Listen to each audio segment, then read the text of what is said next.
Hello friends, कैसे हैं आप लोग। I hope you all are doing great. यार, money and banking economics class 12th का बहुत ही ज़्यादा इंपॉर्टेंट टॉपिक रहता है। इस पे काफ़ी सारे क्वेश्चंस आप लोग के बोर्ड एग्जाम में आपको देखने को मिलेंगे टर्म 1 में। और जनरल लाइफ में भी मनी एंड बैंकिंग के बारे में इकोनॉमिक्स के स्टूडेंट को पता होना जरूरी है। सो माय नेम इज सर्च Thapar and today we are going to discuss the complete video of money and banking economics class 12th। So let's start.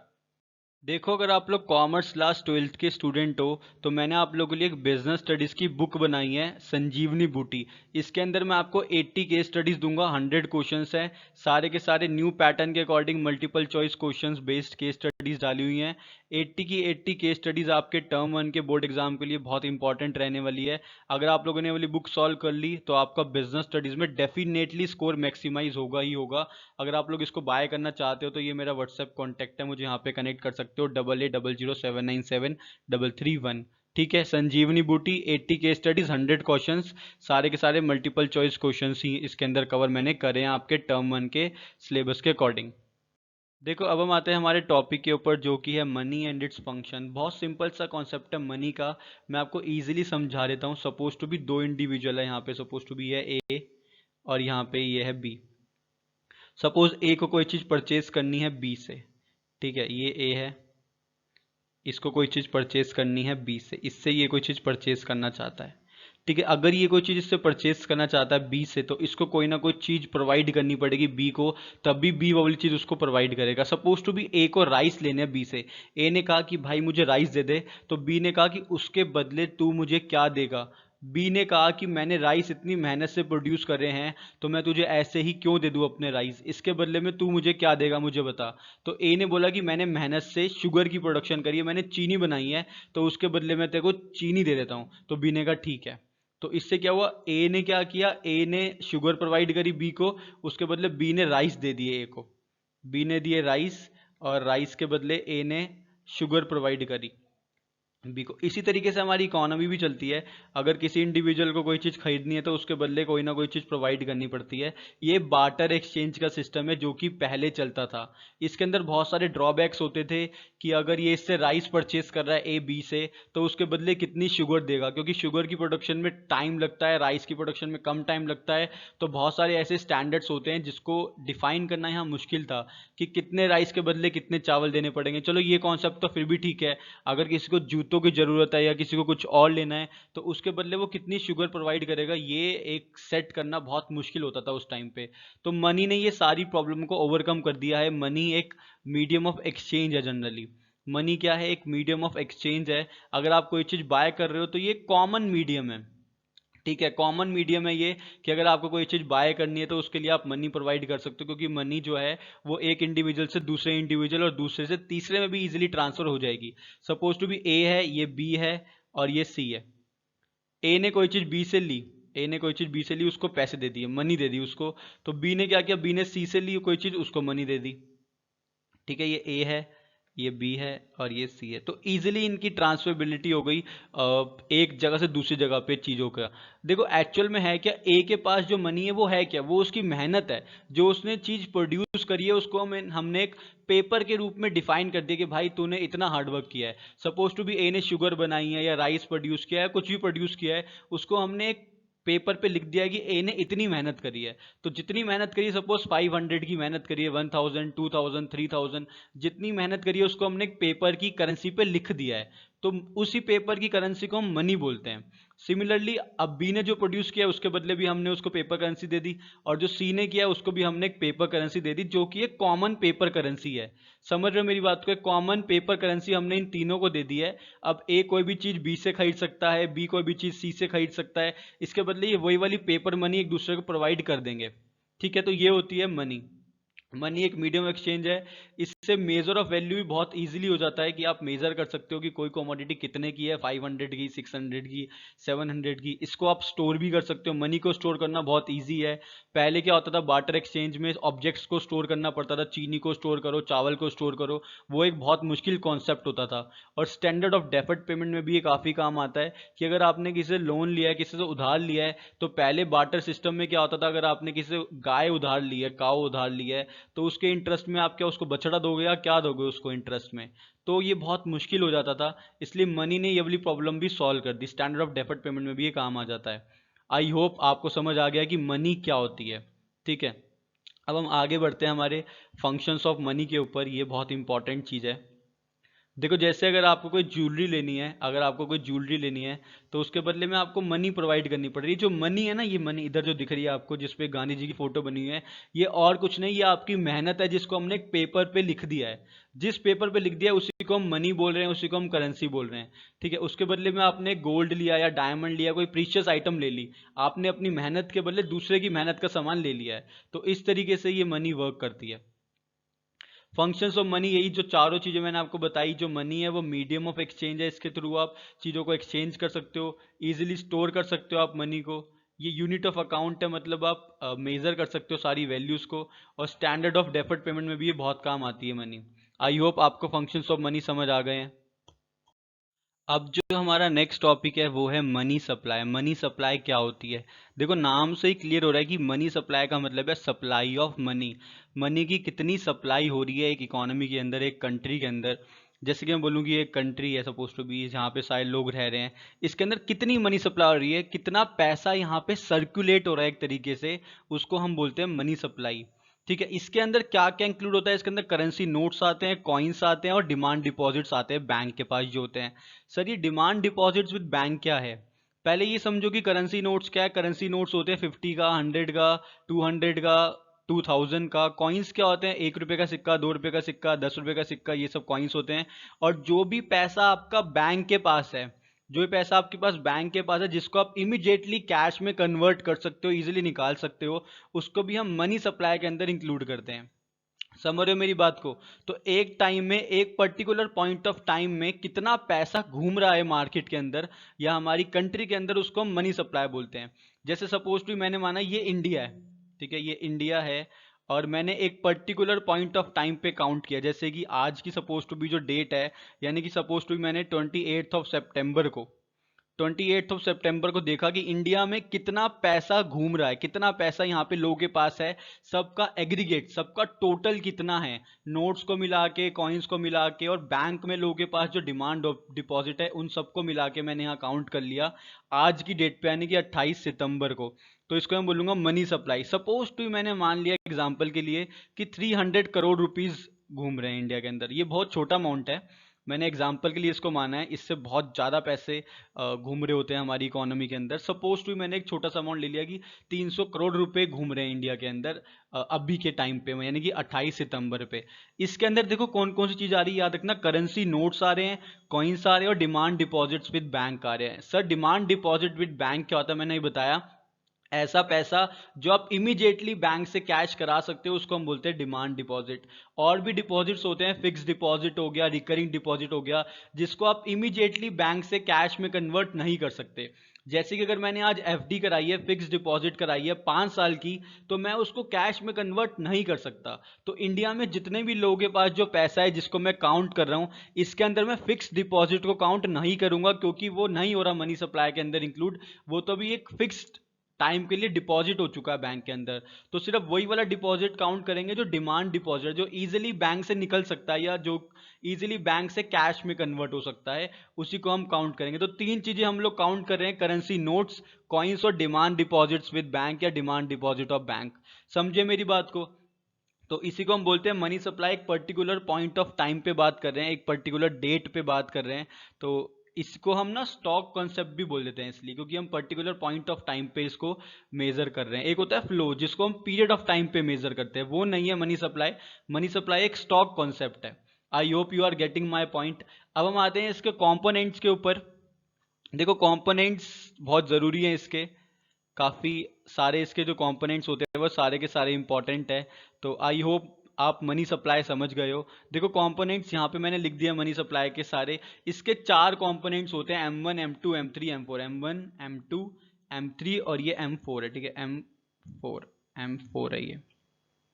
चार कंपोनेंट्स होते हैं मनी सप्लाई के, M1, M2, M3, M4। बहुत easy concept है, आपको दिक्कत नहीं होगी, गारंटीड है। देखो M1 में क्या आता है, M1 के अंदर ये जो M1 है पहला कंपोनेंट है मनी सप्लाई का, इसमें करेंसी आती है, यानी कि पब्लिक के पास जो करेंसी नोट्स हैं और जो कॉइन्स हैं उसको काउंट करते हैं, और जो डिमांड डिपॉजिट्स है कमर्शियल बैंक के पास उसको काउंट करते हैं, और भी कोई डिपॉजिट अगर रिजर्व बैंक ऑफ इंडिया यानी कि RBI के पास है तो उसको काउंट करते हैं।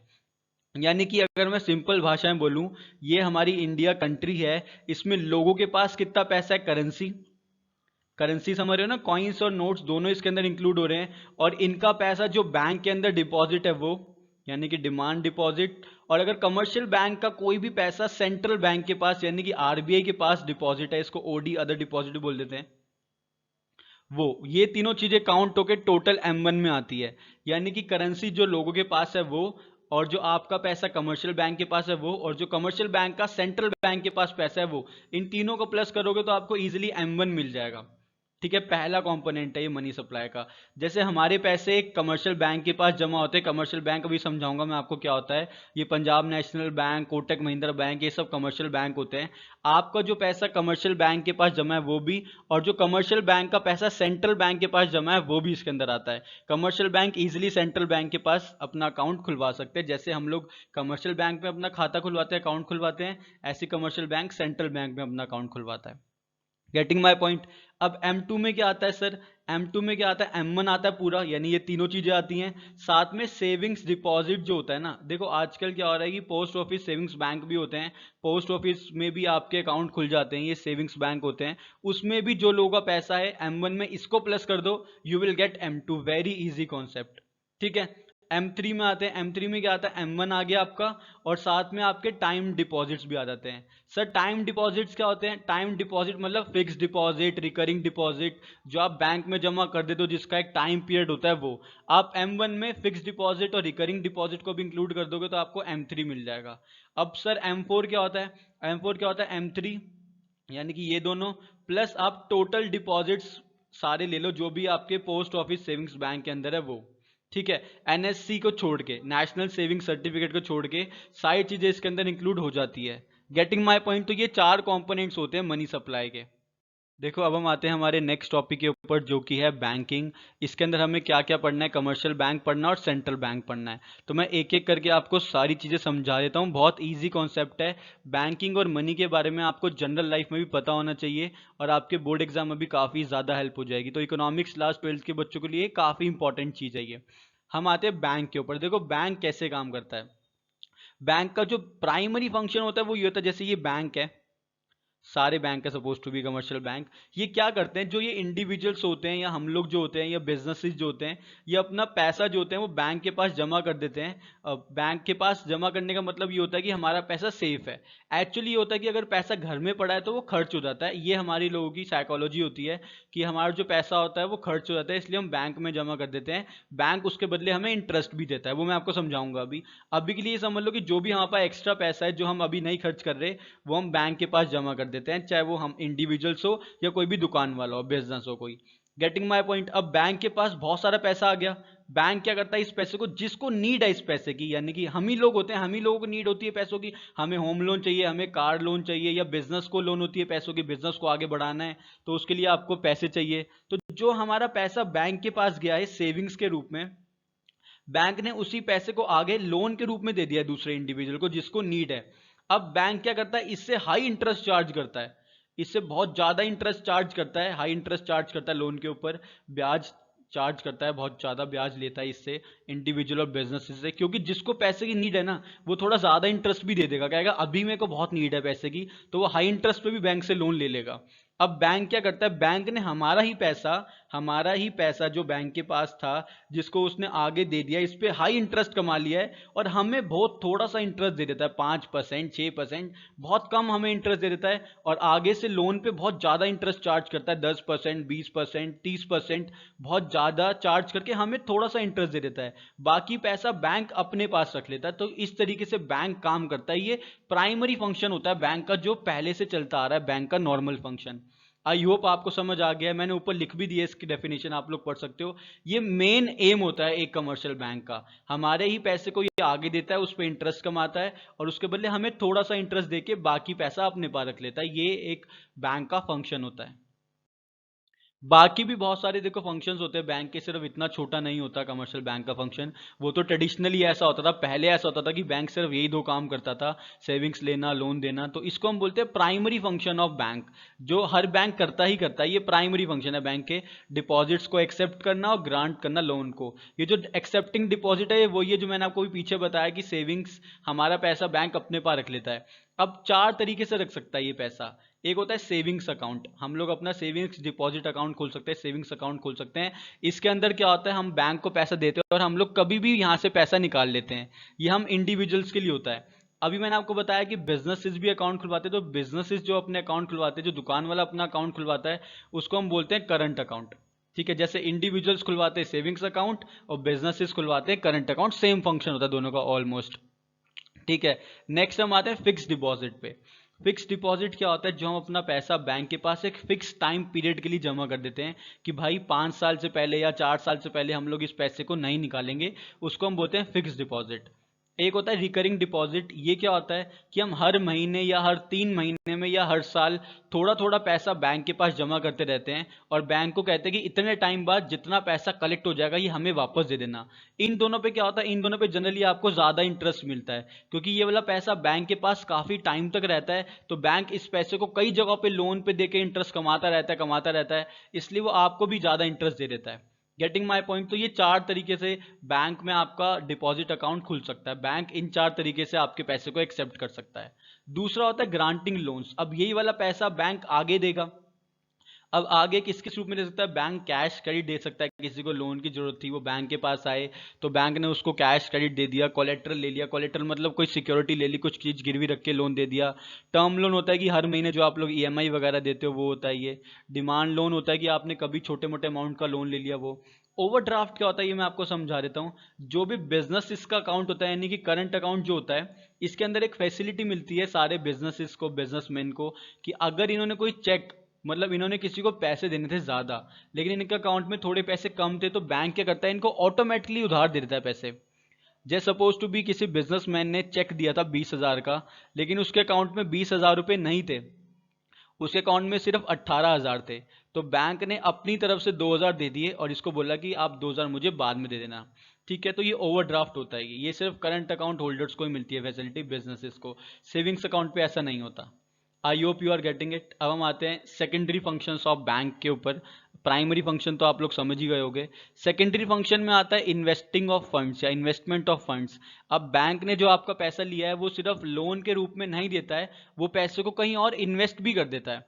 इन्वेस्ट करने का मतलब क्या होता है कि बैंक ने कहीं और, जैसे शेयर्स ले लिए, डिबेंचर्स ले लिए, या गवर्नमेंट सिक्योरिटीज में पैसे को इन्वेस्ट कर दिया है, वो सब चीजें इसमें आती है।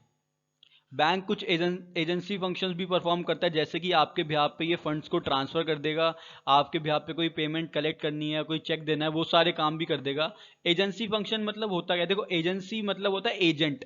एजेंट वो होता है जो आपके बिहाफ पे सारे काम करता है। तो बैंक अगर आपके बिहाफ पे सारे काम कर रहा है तो उसको हम बोलते हैं एजेंसी फंक्शन। ये सेकेंडरी फंक्शन है बैंक का। ठीक है, प्राइमरी फंक्शन तो ये वाले दोनों होते हैं। तीसरा फंक्शन होता है बैंक आपको कुछ जनरल यूटिलिटी फंक्शन दे देता है, कुछ आपके नॉर्मल चीज़ों के लिए भी कुछ फैसिलिटीज देता है, जैसे कि लॉकर फैसिलिटी। अगर आपके पास कोई प्रीशियस आइटम्स है, आपके पास बहुत ज़्यादा कैश है या ज्वेलरी है या आपके घर के कागजात है, तो उसके लिए बैंक आपको लॉकर फैसिलिटी भी दे देता है। साथ में आपको कुछ गिफ्ट चेक्स वगैरह दे देता है, अगर आपको किसी को चेक देना है गिफ्ट के रूप में तो आप वो दे सकते हो। तो ये जनरल यूटिलिटी फंक्शंस होते हैं, ये सब सेकेंडरी फंक्शंस होते हैं बैंक के। आजकल बैंक सेकेंडरी फंक्शंस भी बहुत ज़्यादा परफॉर्म करता है। ठीक है, दोनों फंक्शंस ही परफॉर्म होते हैं बैंक के। अब देखो नेक्स्ट जो है वो है हमारा money creation bye commercial bank. बहुत इजी कॉन्सेप्ट है ये, मैं आपको अच्छे समझाता हूँ ये कॉन्सेप्ट को। पहले कुछ बातें हैं जो मैं आपको समझाता हूँ, इंपॉर्टेंट इंपॉर्टेंट। एक होता है CRR, एक होता है CRR जिसको हम बोलते हैं कैश रिजर्व रेशियो। ठीक है, क्या बोलते हैं हम लोग इसको, कैश रिजर्व रेशियो। एक होता है SLR, statutory liquidity ratio. CRR, SLR, इन दोनों को प्लस करके आता है LRR, जो कि होता है legal reserve ratio. LRR, legal reserve ratio. अब ये होते क्या है, पहले मैं इसकी फुल फॉर्म लिख देता हूं ताकि आप लोगों को याद भी रहे। फुल फॉर्म के साथ ही मैं आपको इसको समझा दूंगा। CRR जैसे कि मैंने आपको बताया ये होता है cash reserve ratio, cash reserve ratio, CRR, cash reserve ratio. दूसरा मैंने आपको क्या बताया, SLR, statutory liquidity ratio, SLR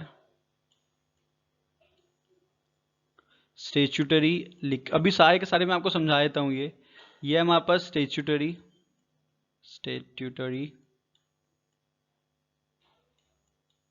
liquidity ratio. देखो स्टेचुटरी लिक्विडिटी रेशियो या CRR, कैश रिजर्व रेशियो, ये सब ना कुछ इंपॉर्टेंट चीज़ें होती हैं, ये जो कमर्शियल बैंक को सेंट्रल बैंक के पास रखनी पड़ती है। ये लिक्विडिटी रेशियो, ठीक है, ये दूसरा हो गया स्टेचुटरी लिक्विडिटी रेशियो। तीसरा मैंने आपको क्या बताया, LRR, लीगल रिजर्व रेशियो, ठीक है, LRR होता है हमारे पास लीगल रिजर्व रेशियो। ये तीनों रेशियोज ऐसे हैं जो कमर्शियल बैंक को सेंट्रल बैंक के पास कुछ पैसा रखना पड़ता है। लीगल रिजर्व रेशियो, ठीक है, लीगल रिजर्व रेशियो। मैंने पूरी यहाँ पे फुल फॉर्म इनकी लिख दी है, जितना मैं टाइप कर सकता था यहाँ पे स्क्रीन के ऊपर, तो मैंने उतना लिख दिया यहाँ पे। CRR होता है कैश रिजर्व रेशियो, SLR होता है स्टेचुटरी लिक्विडिटी रेशियो, और LRR होता है लीगल रिजर्व रेशियो। अब CRR क्या होता है, कैश रिजर्व रेशियो, इसका मतलब ये होता है कि कमर्शियल बैंक्स को, जैसे ये कमर्शियल बैंक है, कमर्शियल बैंक को कुछ पैसा सेंट्रल बैंक के पास रखना होता है, कुछ पैसा सेंट्रल बैंक के पास रखना होता है, उसको हम बोलते हैं, ये कमर्शियल है, ठीक है, कमर्शियल है और ये सेंट्रल है, दोनों शॉर्ट फॉर्म में सेम लग रहे हैं, ये सेंट्रल बैंक है। आपसे मेरा एक क्वेश्चन है कि इंडिया में कौन सा सेंट्रल बैंक है, कौन सा इंडिया में सेंट्रल बैंक है, वो बता दो आप मुझे कमेंट करके, और उसकी फुल फॉर्म क्या है वो भी बता देना। अब आते हैं हमारे टॉपिक के ऊपर। कमर्शियल बैंक्स को कुछ पैसा सेंट्रल बैंक के पास रखना होता है, उस पैसे को हम बोलते हैं CRR, कैश रिजर्व रेशियो। ये कंपलसरी होता है, हर कमर्शियल बैंक को सेंट्रल बैंक के पास कुछ पैसा रखना होता है, क्योंकि सेंट्रल बैंक के पास ये अथॉरिटी होती है कि वो कमर्शियल बैंक का कुछ पैसा अपने पास रखे। क्यों रखता है मैं आपको आगे समझाऊंगा अभी। इस पैसे को हम बोलते हैं कैश रिजर्व रेशियो, ठीक है, समझ गए मेरी बात को। एक होता है SLR जो मैंने आपको बताया, स्टेचुटरी लिक्विडिटी रेशियो। ये होता है कि कुछ पैसा, कमर्शियल बैंक्स की बात कर रहा हूँ, कुछ पैसा कमर्शियल बैंक्स को अपने पास रखना होता है, ठीक है, लोन के रूप में वो नहीं दे सकते आगे, अपने पास रखना होता है। कल को कोई बंदा विड्रॉल करने आया, पैसे निकालने आया, तो बैंक के पास होने चाहिए। जो पैसा कमर्शियल बैंक को अपने पास रखना होता है उसको हम बोलते हैं SLR, statutory liquidity ratio. Getting my point. Commercial bank जो पैसा सेंट्रल बैंक के पास रखता है उसको हम बोलते हैं कैश रिजर्व रेशियो, और जो अपने पास रखता है उसको बोलते हैं हम SLR, स्टेचुटरी लिक्विडिटी रेशियो। इन दोनों को प्लस करके आता है लीगल रिजर्व रेशियो। इसको लीगल रिजर्व रेशियो क्यों बोलते हैं, क्योंकि हर कमर्शियल बैंक को ये पैसा रखना ही पड़ता है, ये कंपलसरी है। Are you getting my point, what is legal reserve ratio. अब मैं आपको समझाता हूँ कि ये कैसे मनी क्रिएट करते हैं। देखो कैसे मनी क्रिएट करता है मैं आपको समझाता हूँ। Suppose to be commercial bank के पास जो इनिशियल डिपॉजिट था, यानी कमर्शियल बैंक के पास जो पैसा आया डिपॉजिट, वो 1000 है। सपोज टू बी इनिशियली कितना पैसा है, इनिशियल डिपॉजिट कितना है कमर्शियल बैंक के पास, इनिशियली डिपॉजिट है 1000 कमर्शियल बैंक के पास इनिशियल डिपॉजिट है। और मैंने आपको बताया कि सपोज टू बी जो LRR है, liquidity ratio, legal reserve ratio, वो आपके पास है 10%, यानी LRR आपके पास है, ये LRR है, ठीक है, और ये आपके पास है 10%, लीगल रिजर्व रेशियो 10% है, और इनिशियल डिपॉजिट बैंक के पास आया 1000। अब मैं आपको समझाता हूँ, देखो यहाँ पे एक्चुअल में देखो होगा क्या। अब क्या होगा कि जो बैंक के पास पैसा आया, यहाँ पे मैं लिख देता हूँ डिपॉजिट, और यहाँ पे मैं लिख रहा हूँ कि जो पैसा बैंक आगे लोन के रूप में दे सकता है, वो लोन के रूप में जो पैसा दे सकता है वो, और यहाँ पे आ जाएगा वो पैसा जो बैंक को रखना ही पड़ेगा लीगल रिजर्व रेशियो के रूप में। कुछ पैसा सेंट्रल बैंक के पास और कुछ पैसा अपने पास रखना ही पड़ेगा। और यहाँ पे जनरली राउंड्स हैं, कितनी बार ये पैसों को घुमाएगा। Getting my point. ये कैसे काम करता है अब देखो, मैं पहले राउंड की बात करता हूँ। जैसे पहला राउंड जो है, इनिशियल डिपॉजिट जो बैंक के पास आया वो 1000 है, ठीक है, कई जगहों पे इसको इनिशियल डिपॉजिट बोल देते हैं या फर्स्ट राउंड बोल सकते हो। डिपॉजिट आया बैंक के पास 1000। अब मैंने आपको क्या बताया कि LRR 10% है। LRR मतलब क्या हुआ, CRR और SLR को प्लस करके निकाला हमने, ये 10% है, यानी कि 10% पैसा बैंक आगे लोन के रूप में नहीं दे सकता। 1000 का 10% होता है 100, यानी जो पैसा कमर्शियल बैंक के पास है 1000 रुपये, ये सारा का सारा आगे लोन के रूप में नहीं दे सकता। 100 रुपये इसको अपने पास रखने ही पड़ेंगे, बाकी पैसा जो 900 रुपये बचा है वो ये आगे लोन के रूप में दे सकता है। ठीक है, मेरी बात समझ आई आप लोगों को। बैंक के पास 1000 रुपये आए, लेकिन बैंक ये पूरे 1000 रुपये लोन के रूप में नहीं दे सकता है, वो 900 दे सकता है। 100 रुपये उसको रखने ही पड़ेंगे, कुछ पैसे कमर्शियल बैंक अपने पास रखेगा और कुछ सेंट्रल बैंक के पास रखेगा। अब 900 रुपये उसने आगे लोन के रूप में दे दिए हैं। अच्छा, हम यहाँ पे एक अजम्पशन मान के चलते हैं कि जो भी पैसा बैंक से बाहर गया है लोन के रूप में, हमने ये अज्यूम कर लिया कि वही पैसा बैंक के पास दोबारा घूम के आ जाएगा दूसरे राउंड के अंदर। ऐसा हमने अजम्पशन मान लिया कि पूरा इंडिया डिजिटल हो चुका है सपोज टू बी, और सारा पैसा बैंक के पास ही घूम के वापस आ गए। 900 जो हम बैंक ने लोन के रूप में दिया था किसी को, वो वापस बैंक के पास डिपॉजिट हो गया है।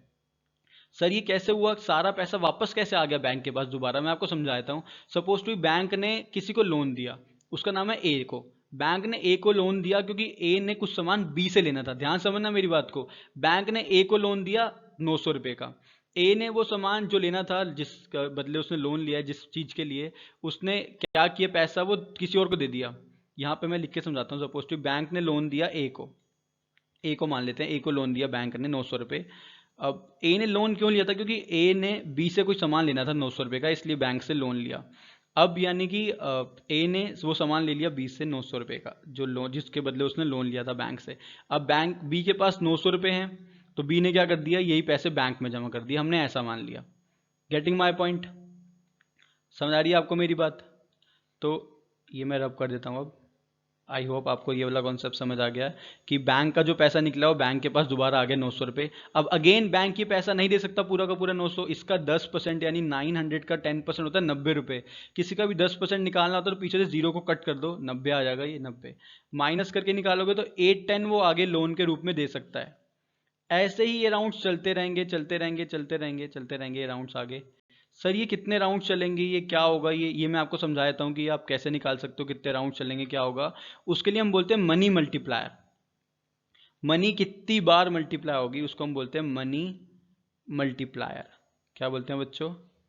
Money multiplier. मनी मल्टीप्लायर का बहुत सिंपल सा फॉर्मूला होता है ये मनी मल्टीप्लायर। इसका फॉर्मूला होता है 1/LRR। 1/LRR 1/LRR करोगे तो आपको मनी मल्टीप्लायर मिल जाएगा। यहाँ पे LRR 10% है तो 1/10%। 1/10%, ये परसेंटेज का साइन हटेगा तो ऊपर 100 आ जाएगा, तो ये 100/10 हो गया। ये कितना हो गया बच्चों? ये 100/10 कट करोगे तो ये 10 आ जाएगा, यानी कि मनी मल्टीप्लायर हमारे पास 10 आ गया। 10 बार मनी मल्टीप्लाई होगी, यानी कि 10 हो गए ये rounds. Total number of rounds हो गए 10। समझ आए आपको मेरी बात? अब मैं आपको समझाता हूँ कि आप टोटल डिपॉजिट कैसे निकाल सकते हो। आप टोटल डिपॉजिट कैसे निकाल सकते हो, मैं ये वाली चीज़ रब कर देता हूँ यहाँ पे अभी। आई होप आपको ये समझ आ चुका है। अब मैं आपको समझाता हूँ कि आप टोटल डिपॉजिट कैसे निकाल सकते हो। देखो टोटल डिपॉजिट निकालना ही बहुत सिंपल होता है। टोटल डिपॉजिट ये जो डिपॉजिट है इसका टोटल की बात करूँ मैं, यहाँ पे जो यहाँ पे आंसर आएगा इधर नीचे, तो ये आप कैसे निकाल सकते हो? बहुत सिंपल सा फंडा है टोटल डिपॉजिट निकालने का। टोटल डिपॉजिट निकालने के लिए आपके पास जो इनिशियल डिपॉजिट था, जो शुरू में आपके पास पैसा था, उसको आपको मनी मल्टीप्लायर से मल्टीप्लाई करना है। जैसे इनिशियली 1000 था, मनी कितनी बार मल्टीप्लाई हुई है बच्चों? मनी 10 बार मल्टीप्लाई हुई है। इधर देखो राइट हैंड साइड पे दिख रहा होगा, मनी 10 बार मल्टीप्लाई हुई है, तो टोटल डिपॉजिट हो जाएगा 1000 इंटू 10, 10,000 हो गया। ये कितना हो गया? ये 10,000। तो यहाँ पे नीचे आ जाएगा टोटल डिपॉजिट में 10,000, आपने ये निकाल लिया है। अब टोटल डिपॉजिट ऐसे निकालते हैं, इनिशियल डिपॉजिट इंटू 1/LRR या initial deposit into money multiplier करोगे तो आपको टोटल डिपॉजिट मिल जाएगा। टोटल LRR निकालना बहुत ईजी है, इसी का ही 10% निकाल दो जो आपने टोटल निकाला। 10,000 का 10% 1000 होगा, मैंने आपको बताया किसी भी चीज़ का 10% निकालना हो तो जीरो काट दो एक, और इसका टोटल हो जाएगा 900। तो इस तरीके से कमर्शियल बैंक मनी को मल्टीप्लाई करता है, यानी 1000 रुपये से टोटल डिपॉजिट 10,000 रुपये हो गया, लोन 9,000 हो गया, गलती से 900 लिख दी, ये 9,000 है ये, और LRR 1000 हो गया। इस तरीके से मनी को मल्टीप्लाई करता है कमर्शियल बैंक। आई होप आपको ये समझ आ गया है। अब हम आते हैं सेंट्रल बैंक और उसके फंक्शंस के ऊपर कि सेंट्रल बैंक क्या होता है, उसके फंक्शंस क्या होते हैं। मैंने आपसे क्वेश्चन पूछ रखा है कि बताओ इंडिया में कौन सा सेंट्रल बैंक है और उसकी फुल फॉर्म क्या है, तो आप नीचे कमेंट करके बता सकते हो अगर आपको पता है। अब हम बात करते हैं कि सेंट्रल बैंक होता क्या है। सेंट्रल बैंक एक एपेक्स इंस्टीट्यूशन है जो कि फाइनेंशियल सिस्टम को कंट्रोल करता है इंडिया के अंदर, यानी कि जितने भी कमर्शियल बैंक्स हैं उनको कंट्रोल करने की जो अथॉरिटी है, जो उनको कंट्रोल करता है, उसको हम बोलते हैं सेंट्रल बैंक। हर कंट्री में एक सेंट्रल बैंक होता है और बहुत सारे कमर्शियल बैंक्स होते हैं। तो कमर्शियल बैंक्स की इतनी दिक्कत नहीं है, बहुत सारे कमर्शियल बैंक्स होते हैं। सेंट्रल बैंक एक ही होता है। सेंट्रल बैंक जो होता है ये पब्लिक के साथ डायरेक्टली डीलिंग नहीं करता है, इसमें हम लोग अपना अकाउंट नहीं खुलवा सकते। ये कमर्शियल बैंक्स को रेगुलेट करता है। और भी बहुत सारे इसके फंक्शंस होते हैं, एक एक करके डिस्कस करते हैं हम। सबसे पहला bank of issue. Bank of issue का मतलब है कि ये करेंसी इशू करता है कंट्री के अंदर। क्या इशू करता है? ये करेंसी इशू करता है। सारे के सारे जितने भी करेंसी नोट्स है ना, वो आरबीआई यानी कि सेंट्रल बैंक इशू करता है। ठीक है, सेंट्रल बैंक इशू करता है सारी की सारी करेंसी को। 2 रुपए के नोट से लेके 2000 रुपए तक का नोट सेंट्रल बैंक इशू करता है। 2 रुपए से लेके 2000 रुपए तक का नोट सेंट्रल बैंक इशू करता है, सारे के सारे नोट्स। अब क्वेश्चन ही आता है कि सर आपने बोला कि सारे के सारे नोट्स जो होते हैं वो सेंट्रल बैंक इशू करता है, तो सर कॉइन्स कौन मिंट करता है, कॉइन्स कौन इशू करता है? तो जितने भी कॉइन्स हैं, जितने भी कॉइन्स हैं और 1 रुपी का जो नोट है, 1 रुपए का जो नोट है, ₹1 नोट, ये दोनों चीजें जो होती है मिनिस्ट्री ऑफ फाइनेंस इशू करते हैं। ये सेंट्रल बैंक नहीं करता है, ये मिनिस्ट्री ऑफ फाइनेंस करते हैं। जितने भी कॉइन्स है और 1 रुपए का नोट है, ये ministry of finance, MOF, ministry of finance issue करते हैं ये। Getting my point? Central bank सारे 2 रुपए से लेकर 2000 रुपए तक के नोट्स इशू करता है, 1 रुपए का नोट इशू नहीं करता। और जितने भी कॉइन्स है वो भी सेंट्रल बैंक इशू नहीं करता, ये मिनिस्ट्री ऑफ फाइनेंस इशू करते हैं, MOF इशू करता है, मिनिस्ट्री ऑफ फाइनेंस। नेक्स्ट चलते हम लोग आगे। दूसरा जो फंक्शन होता है सेंट्रल बैंक का, ये बैंकर टू द गवर्नमेंट है या बैंकर ऑफ द गवर्नमेंट है। इसका मतलब कि गवर्नमेंट की जो भी ट्रांजेक्शन्स होती हैं वो सेंट्रल बैंक के थ्रू ही करता है, या गवर्नमेंट को कोई लोन वगैरह लेना है तो वो सेंट्रल बैंक के थ्रू ही लेता है। कमर्शियल बैंक्स का बैंक है ये, और उनको सुपरवाइज भी करता है सेंट्रल बैंक। सारे कमर्शियल बैंक्स को सुपरवाइज करता है। कोई भी बैंक अगर गलत काम करता है तो सेंट्रल बैंक उसको फिर पनिशमेंट देता है या उसके अकॉर्डिंगली चीज़ें करता है। अभी हमने सबने पढ़ा है कि येस बैंक के साथ बहुत बड़ा इंसिडेंट हो गया था, जिसको सेंट्रल बैंक ने कवर अप करने के लिए SBI को बोला कि आप येस बैंक को टेक ओवर कर लो। बहुत सही डिसीजन था ये सेंट्रल बैंक का। ऐसे ही करता है सेंट्रल बैंक, सारे कमर्शियल बैंक्स को रेगुलेट करता है, सारी बैंकिंग स्ट्रक्चर को रेगुलेट करता है इंडिया के अंदर। क्रेडिट कंट्रोलिंग अथॉरिटी होती है इसके पास, एक क्रेडिट को कंट्रोल करता है, मनी सप्लाई को कंट्रोल करता है। ये मैं आपको अभी समझाता हूँ ये फंक्शन कैसे करता है। आगे बढ़ते हैं। लेंडर ऑफ अल्टीमेट रिजॉर्ट या lender of last resort. Commercial banks generally क्या करते हैं, अगर इनके पास पैसों की कमी होती है तो दूसरे कमर्शियल बैंक से पैसा ले लेते हैं। अगर एक कमर्शियल बैंक को कोई और कमर्शियल बैंक पैसे नहीं दे पा रहा है तो वो कमर्शियल बैंक सेंट्रल बैंक से लोन ले सकता है। सेंट्रल बैंक गारंटीड लोन देगा ही देगा, क्योंकि ये लेंडर ऑफ लास्ट रिजॉर्ट है। ये तो पैसे लेंड करा ही देगा, पैसे दे ही देगा आपको। फॉरेन एक्सचेंज रिजर्व्स भी सेंट्रल बैंक अपने पास रखता है। सेंट्रल बैंक क्या करता है, फॉरेन कंट्री जो करेंसीज होती है उनको अपने पास रखता है कि अगर बाय चांस प्रोडक्शन वगैरह नहीं हुई हमारी कंट्री के अंदर तो बाहर से हम लोग सामान को इंपोर्ट करें। जैसे डॉलर्स रखता है अपने पास बहुत सारे, और यूरोज रखता है अपने पास। बाकी सारी कंट्री की जो करेंसीज होती है उनको अपने पास दबा के रखता है कि इन फ्यूचर अगर हमारे देश में प्रोडक्शन नहीं हुई तो हम उनके देश से मंगवा सकते हैं, उनका पैसा दे के उनको। Getting my point? अब हम बात करते हैं क्रेडिट कंट्रोलिंग अथॉरिटी कि मनी सप्लाई को कैसे रेगुलेट करता है सेंट्रल बैंक। बहुत इंपॉर्टेंट है ये, मनी सप्लाई को कैसे रेगुलेट करता है। ठीक है, मनी सप्लाई, इसके अंदर कुछ पॉइंट्स आते हैं, मैं यहाँ पे आपको लिख के समझाता हूँ। लिख के बहुत सही से समझ आएगा, जब मैं टाइप करता रहूँगा साथ साथ मैं यहाँ लिखता रहूँगा तो आपको समझ आ जाएगा कि मनी सप्लाई को कैसे रेगुलेट करता है सेंट्रल बैंक। सबसे पहले आता है थ्रू CRR।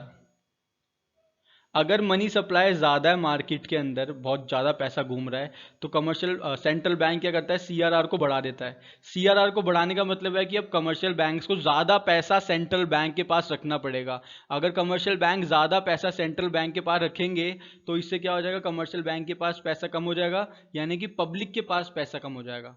पब्लिक के पास पैसा कम हो गया तो मनी सप्लाई कंट्रोल हो जाएगी। यानी अगर मनी सप्लाई बढ़ी हुई है, इंक्रीज है मनी सप्लाई, तो CRR को बढ़ा दो। कम है तो कम कर दो। सिमिलरली SLR भी काम करता है यही तरीके से ही। ठीक है, सिमिलरली वर्क करता है SLR भी सेम तरीके से। कंफ्यूज मत होना, LRR भी इसी तरीके से काम करता है क्योंकि वो इन दोनों का टोटल है, तो LRR भी इस तरीके से काम करता है। तो इस तरीके से मनी सप्लाई को रेगुलेट कर लेता है सेंट्रल बैंक। और भी तरीके हैं, गवर्नमेंट सिक्योरिटीज के थ्रू भी रेगुलेट कर लेता है। गवर्नमेंट सिक्योरिटीज होती हैं कुछ, उनके थ्रू भी रेगुलेट कर लेता है।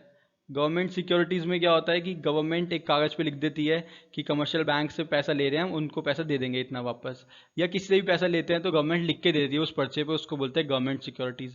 अगर मनी सप्लाई ज़्यादा है, अगर मनी सप्लाई ज़्यादा है तो सेंट्रल बैंक बोलेगा कमर्शियल बैंक को तुम गवर्नमेंट सिक्योरिटीज़ खरीदो, ज़बरदस्ती तुम खरीदो पैसे और पैसा दो उस गवर्नमेंट को।